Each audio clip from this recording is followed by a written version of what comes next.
ஆமா அவையில பஸ் உண்டில்ல அவைய பால் ஒரு கிளாஸ் தர மாட்டேன்னா குடிச்சக்கணும் காத்திருப்பேன். கள்ளம் இல்ல வேணா விருத்திர கேட்ட பாருங்க. விருத்திர கேட்ட அவனோட விட்டு போய் நீங்க ஒரு நாள் இருந்திருக்கியா? ஆமா ஃபுல்லா அடுத்த வீட்டுலதான் பிரிஞ்சிருக்கு. நேரம் வளர்க்கும் வாயிலண்டா அனுப்ப கூடாது. உள்ளதா சின்ன கோவம் தான் வேற எல்லாருக்கும். அப்ப என்ன இது அம்மா சாரி மாத்தி சுடிதார்ல இறங்கிருக்கு. என்ன விஷயம் என்ன? ஏன் என்னாச்சு?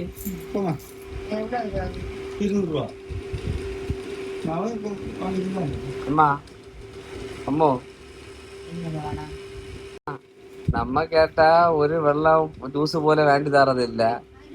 இங்க பாருங்க பாருங்க கேட்டா சொல்லி சம்பளத்துல பிச்சட்டா அட்வான்ஸ் ஆன உங்களுக்கு மாத்திரம் ஜூஸ் அது எதுனது பன்னிக்கறி பண்ணிக்கறியா? இப்படி அறிஞ்சிருப்பேன் சோறு தின்னா இருந்திருப்பேனே.